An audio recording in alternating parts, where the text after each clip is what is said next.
Not only is Castlevania Symphony of the Night a masterpiece of video game design, it's teeming with references to history, religion, literature, and folklore. This is the Annotated Symphony of the Night. This, my friends, is the Marble Gallery, and it starts off with a bang as it immediately bestows what is probably the most powerful subweapon in the game, the Holy Water. It does a fair amount of sustained holy damage over time, and most enemies can't clear the height of its flame unless they're able to fly. This doesn't necessarily break the game because there are plenty of enemies out there that can avoid it, but it's almost unfairly powerful against most monsters and bosses, so we're going to hold on to it for the most part. That actually brings up an interesting point. In previous games of the series, obtaining a new subweapon would immediately delete one that you might already be holding, which is frustrating if you accidentally grab one you didn't intend to. Rondo of Blood changed this though, in that the previous weapon would sort of pop out so you can recollect it, just like in Symphony. This enemy is the Ouija table, which are usually referred to as talking boards or spirit boards, as participants would use a small object called a planchette to supposedly let spirits move their hands around the board to spell out words or answer questions. While talking boards were first mentioned in China in the 1100s, what we consider a Ouija table was popularized in the late 19th century when sold as a parlor game. In fact, the word Ouija is actually a trademark of toy company Hasbro. It drops the morning set, which is basically a standard breakfast, and barley tea, which in the Japanese version is actually beer.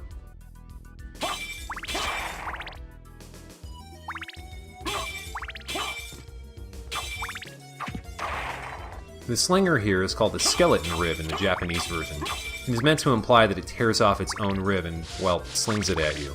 The projectile is actually made of polygons. Igarashi stated in the Double Fine Devs Play video that it was easier to rotate them that way as opposed to redrawing them in pixels. They dropped the leather shield and the knight shield, which is nice, but we can find one later.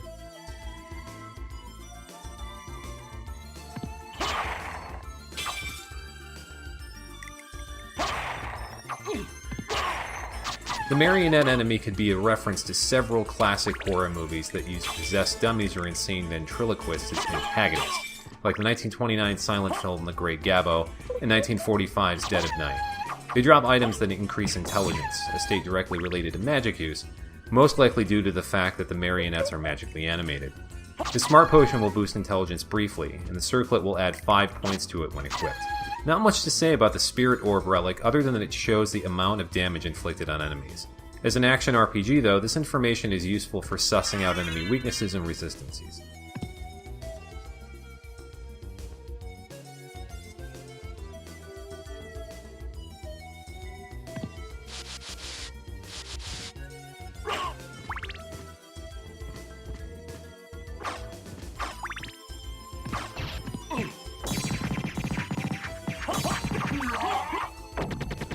While the North American version of the game renames this enemy the Plate Lord, the Japanese version refers to it as the Heavy Armor, which connects it to older games like Rondo of Blood and specifically Bloodlines for the Sega Genesis. It's a challenging foe this early on, but the Holy Water will make short work of it. It drops the Iron Ball, which is a one-time projectile, and the Neutron Bomb, which damages all enemies on screen.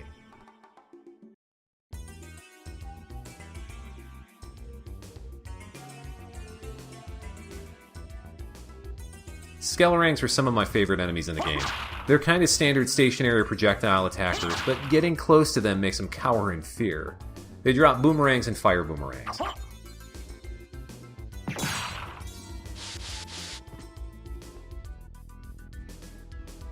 These ghosts will spawn indefinitely for some low-level experience farming. They're from the first Castlevania game originally, and are made to be so weak that they bounce right off of your shield. They occasionally drop a $400 money bag and anti-venoms.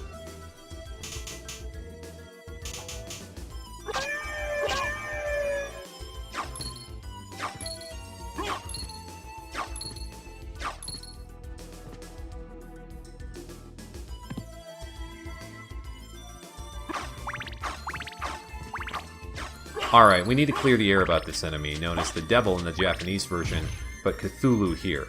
He's kind of a standard demon with horns and wings, right? And it's somewhat passive until provoked, but doesn't fit the description of H.P. Lovecraft's ancient eldritch evil. Another enemy that we'll meet later actually will, though, so it's possible that the translation team mixed them up somehow. It drops the pentagram and bat pentagram, both damage all enemies on screen. Here we are back at the entrance. Notice how the bone scimitars are now replaced with bloody zombies. We'll see more changes on our return trip later. The subtitle of the game, Symphony of the Night, is known outside of North America as Nocturne in the Moonlight, and both are interesting names for their wordplay. Before we get to that though, it's worth noting that Castlevania games around this period use subtitles that mention terms generally associated with classical music. This practice began with Rondo of Blood, in that a rondo can refer to a musical form where themes or refrains would alternate between different themes, or as a musical character type, because a rondo type of music is fast and vivacious according to its entry on Wikipedia.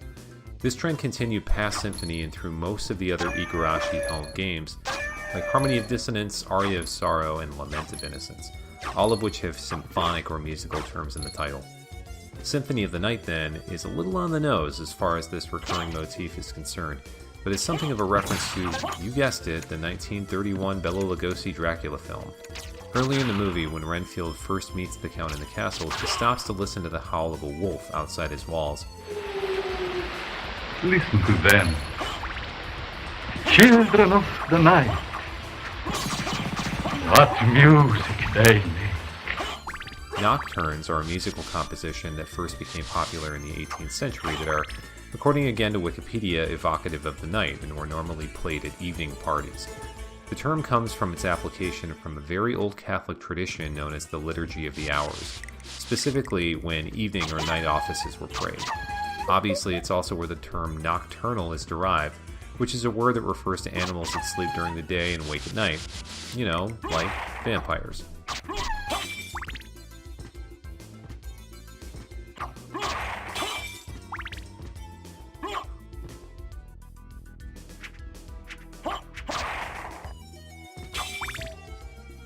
There are actually some items high above us that require some other relics to obtain, like a strength potion and a hammer.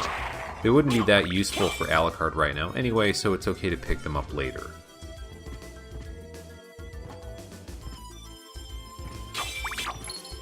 These annoying little guys are fleamen, which are so named because they jump like a flea according to the bestiary. They're actually enemies from the first game, and are a reference to the character Fritz in the 1931 Universal version of Frankenstein.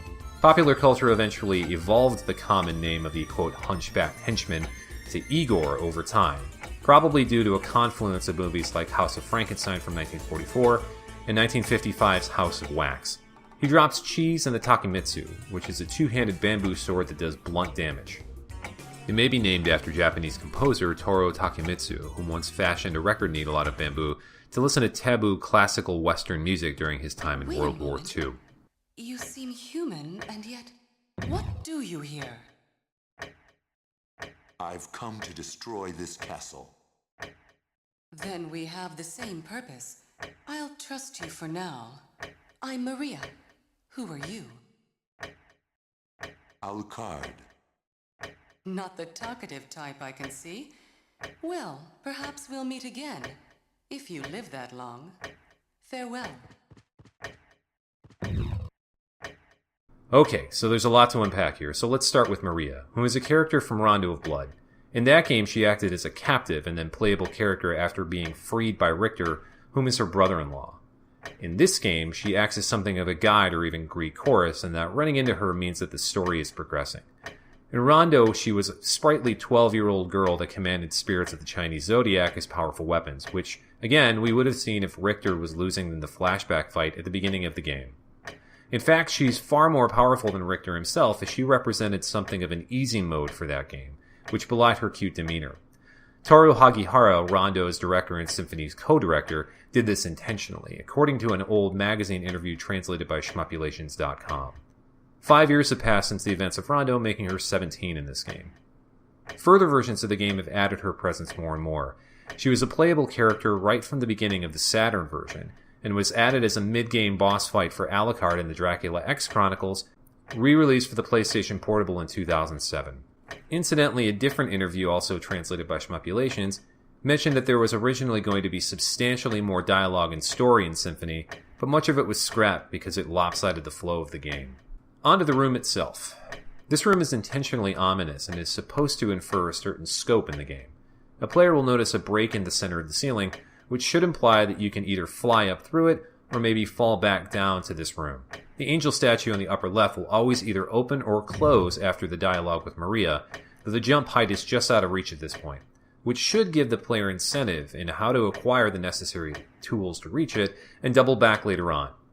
This statue opens every minute and closes on the next, and will obviously lead to another area of the castle. However, if the in-game clock hits its maximum, 99 hours, 59 minutes, and 59 seconds, it will remain shut permanently. The face of the clock reflects your in-game playtime, and is also found on the subscreen. It also has panels that open every 20 minutes. The top one opens when the minute hand hits 2, and then closes in favor of the bottom one opening when the minute hand hits 6. They both close again at 10 to the hour. Lastly, this area can famously break the sequence of the game. By acquiring the Soul of Wolf relic, which we'll see in the next episode, a player can perform a jumping stomp move when jumping during a wolf transformation, something that's not normally unlocked until after acquiring the Leapstone relic. By stomping on this sconce, a player can make it up to the left statue without going further into the game. Alright, let's move on.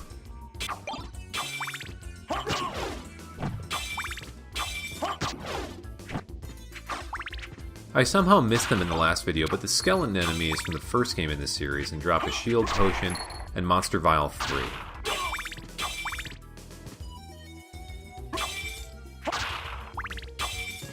This is the stopwatch subweapon, which will either freeze enemy in place for a short period or slow them considerably, though some monsters are immune.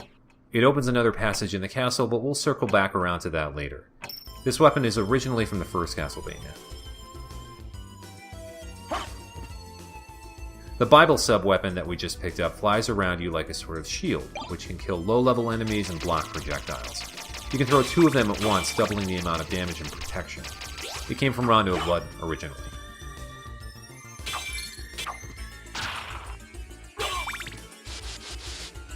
As we head into this corridor, pay attention to a couple of things.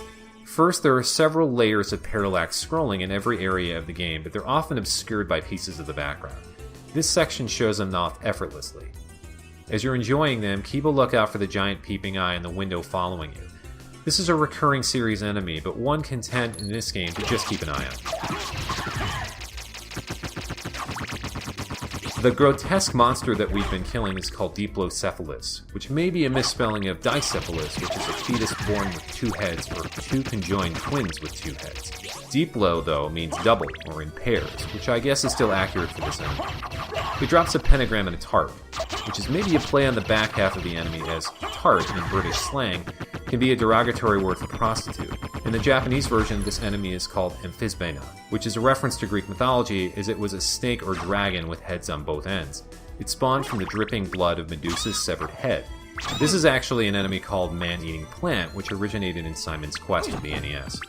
In this version of the game, though, it's called the Stone Rose, which is both a reference to the fact that it can stone Alucard, a status effect that freezes him in place for a brief moment, and probably influential early 90s Manchester, UK band the Stone Roses.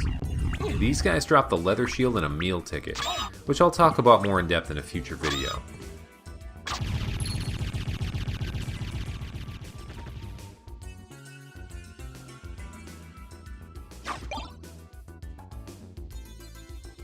Before we go, let's take a look at the map to see the length of the area that we've just gone through. Igarashi mentions in the Double Fine Devs Play video that this section of the castle was meant to give the player a clue as to the size and scope of the game. We've just covered a long stretch that connects the west end of the castle all the way to the east. That's it for this episode. Join me next time for The Outer Wall, which has a lot of great trivia. See you then.